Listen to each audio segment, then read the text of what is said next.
Ambassador Auditorium, made possible by gifts from the worldwide Church of God, dedicated to the honor and glory of the great God.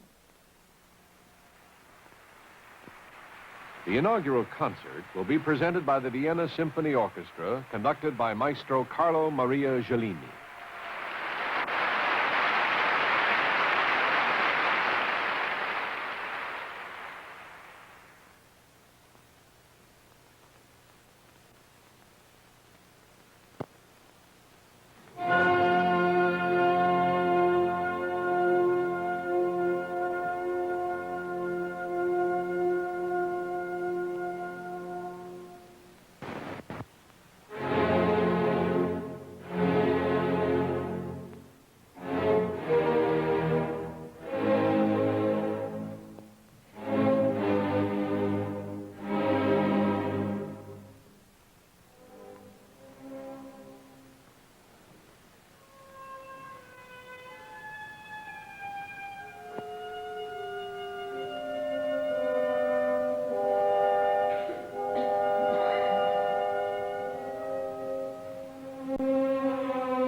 Widely recognized as one of the world's outstanding symphony orchestras, the Vienna Symphony annually performs some 200 concerts in Vienna, over the radio as well as in concert halls. The orchestra came to Pasadena after just completing a successful tour of Russia.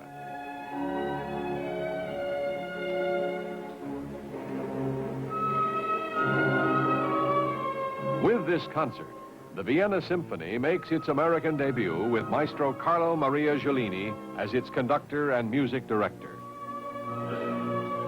Since the auditorium was built to honor and glorify God, only one of the finest orchestras available would be suitable for the inaugural concert. Mr. Armstrong considered 3 symphony orchestras for the occasion: the Berlin Philharmonic, the Vienna Philharmonic, and the Vienna Symphony Orchestra. A dinner meeting was first arranged with Herbert von Karajan, conductor of the Berlin Philharmonic in Germany. The Berlin Philharmonic could not be engaged because their schedule of performances was filled up for more than 2 years in advance. Von Karajan did, however, recommend Giulini. Next, Mr. Armstrong went to Austria to meet with Karl Bohm, conductor of the Vienna Philharmonic. The Vienna Philharmonic, however, was only available in March, and completion of the auditorium could not be guaranteed by that date. Finally, Mr. Armstrong visited the Vienna Symphony. When Mr. Armstrong saw Giulini perform, he knew the Vienna Symphony, conducted by Giulini, was the orchestra for the inaugural concert. Mr. Armstrong was further impressed by the fact that Giulini believes in the philosophy of doing everything to the very best of his ability, a biblical principle we all try to follow. Giulini's philosophy is especially evident in his performances, which certainly have been memorable occasions. Giulini has appeared with the Israel Philharmonic Orchestra, the Spanish National Orchestra, and the Orchestra of Paris, in addition to frequent appearances with London's New Philharmonic Orchestra and the London Symphony Orchestra, to name only a few. It is not surprising that Giulini is accorded the highest respect of musicians the world over.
The 1,250-seat auditorium has been designed and constructed for the finest acoustical projection and balance.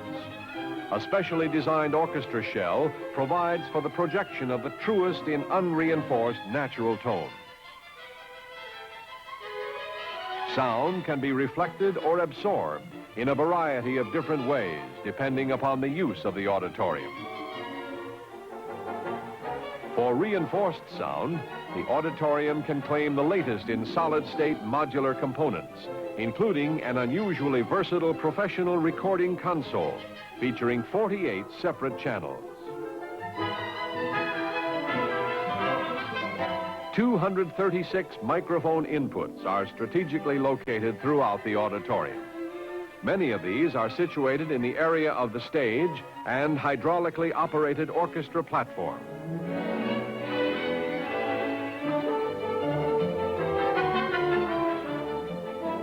Two separate recording rooms are located on the lower level. All locations feed into the central recording console. Lighting in the auditorium is controlled by the most sophisticated mini-computer system in the industry today, developed specifically for this installation. The computer allows for preset lighting sequences. In addition, built-in television cables provide for remote television and radio recording. In the future, campaigns could be taped in the auditorium. As a performing center, Ambassador Auditorium is unequaled for a building its size. But Ambassador Auditorium is more than a concert hall. It serves as an assembly hall for students and faculty.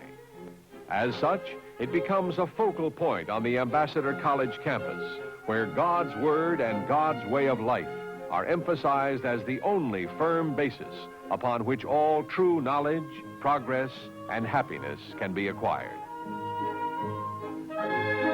The first building Mr. Armstrong wanted to build was the auditorium, but necessities of the work forced other buildings to take precedence.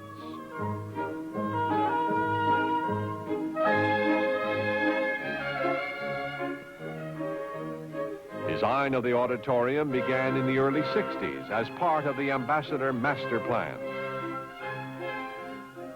In 1963, the firm of architects Daniel, Mann, Johnson, and Mendenhall presented Mr. Armstrong with several sketches. It wasn't until the summer of 1971 that work was begun in preparation for the construction of the auditorium. Groundbreaking ceremonies took place on January 14, 1972. Since the auditorium was to be built to the honor and glory of God, William Simpson Construction Company, noted for many of the fine buildings in the Los Angeles area, was chosen by Mr. Armstrong.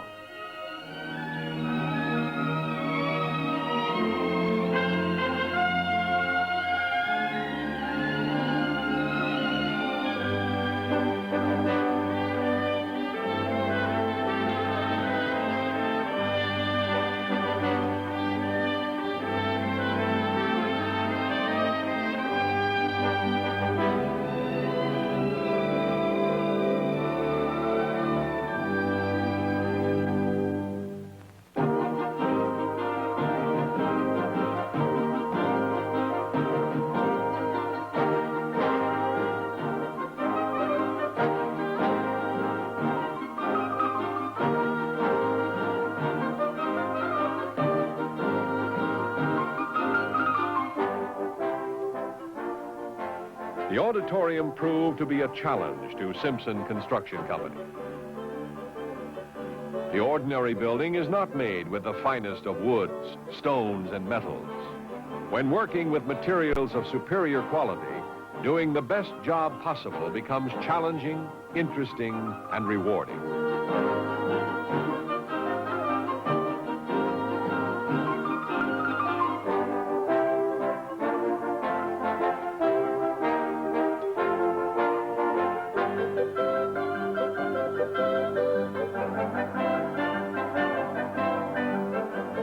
The 100 or so men who worked on the building daily realized that finer workmanship was required of them and took pride in their work.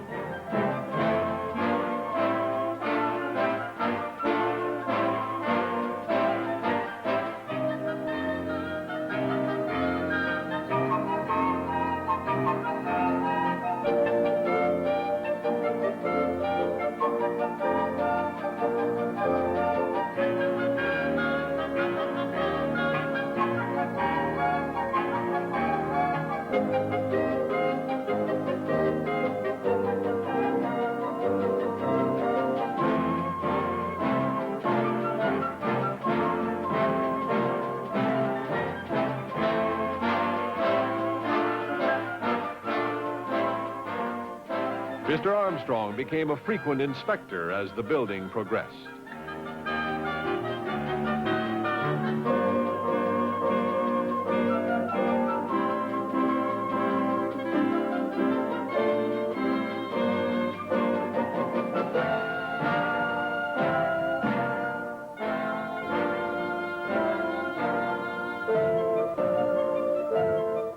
As of May 1st, 1974, the total cost of the auditorium was $10,894,701, with the auditorium just about finished. At the start of construction in 1972, the property fund supplied approximately 18% of the cost. We were fortunate to arrange financing for the remainder. If construction began today, the auditorium would cost 20% more.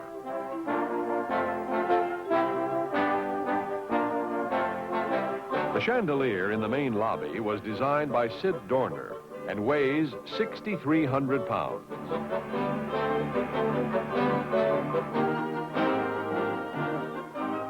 It hangs 30 feet from the bronze bar ceiling, 25 feet from the floor, and can be lowered to the floor for maintenance.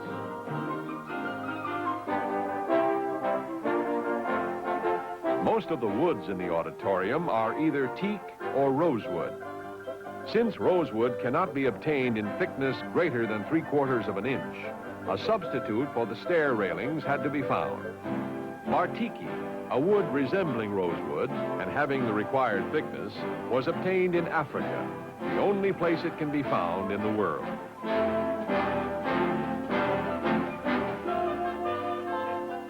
The custom-designed wool carpeting in both lobbies was personally selected by Mr. Armstrong in Hong Kong. The rest of the carpeting was made in Philadelphia.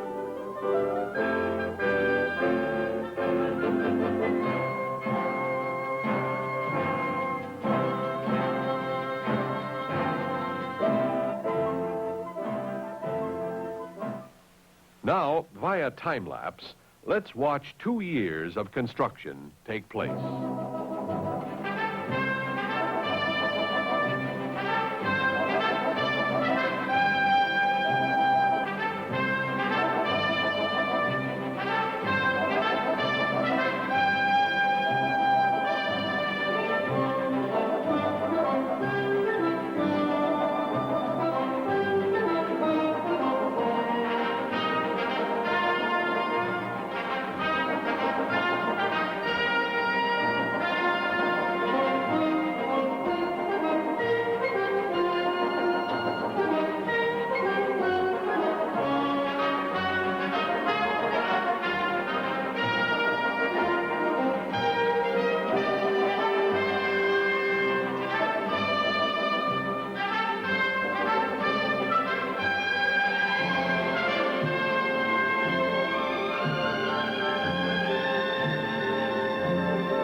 Brazilian emerald green granite decorates the outside walls of the auditorium.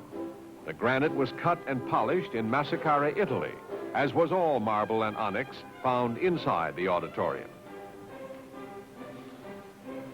There are 26 72-foot pillars surrounding the auditorium. The sparkling aggregate in the concrete is quartz. The soffits extend 24 feet from the outside walls and are decorated with Italian white and gold mosaic. The bridges leading to the auditorium were paved with Norwegian Sandefjord gray granite and trimmed with African Angola black granite.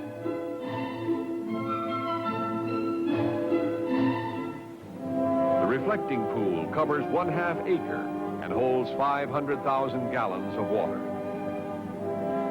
There are 365 lights 1.5 to 2 feet below the surface. The soaring 30-foot egret fountain located in the center of the quadrangle was created by the distinguished English sculptor David Wynne.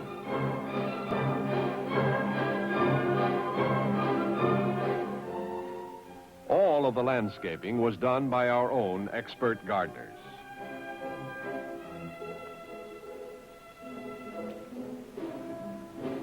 Ambassador Auditorium is more than a concert hall and more than a student faculty assembly hall. First and foremost, Ambassador Auditorium is a house of worship. Being a house of worship built to honor God, the auditorium must reflect the very character and dignity of the great living God. God's high standards of quality and beauty are reflected throughout the whole auditorium. Dominating the grand lobby is the chandelier. Its bronze tiers extend out 15 feet from the center and embrace 1,375 crystals imported from Belgium. There are 99 lights on the 3 tiers and 28 concealed in the bottom center dome. The carpet pattern below is intended to be its reflection, just as the building is mirrored in the reflecting pool outside. The colors in the carpet are those of God's temple in the Bible. The carpeting in the lounge below the grand lobby is of a bold, lively sunburst pattern. The 2 brass and crystal chandeliers in the lounge weigh 700 pounds.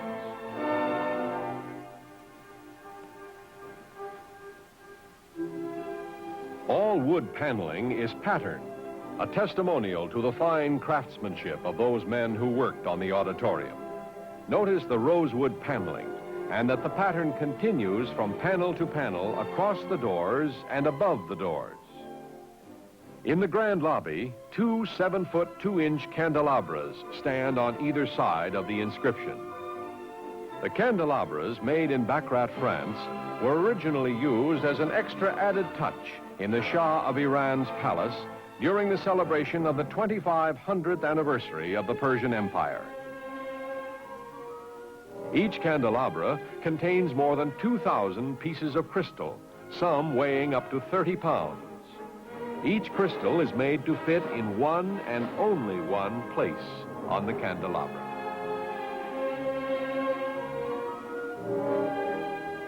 Heavy bronze doors grace the entrances to the main auditorium. The bronze door pulls were sculptured into the emblem of Ambassador College by Ernest Shelton. All of the walls in the grand lobby are of rose onyx, quarried in Turkey and Persia, giving Ambassador Auditorium the distinction of having the largest installation of rose onyx in the world. Finally, the ceiling under the balcony and stairs are of 14-karat gold leaf.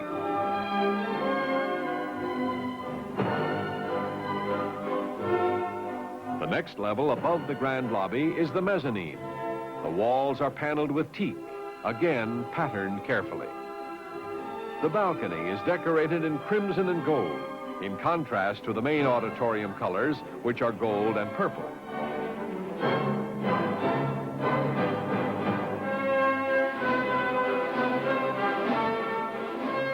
The grand house drapes are of 3 shades of gold silk velour.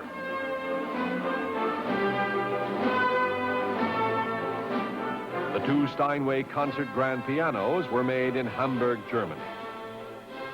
It is not incompatible that a building used to worship God be also used for other wholesome purposes, like concerts and assemblies.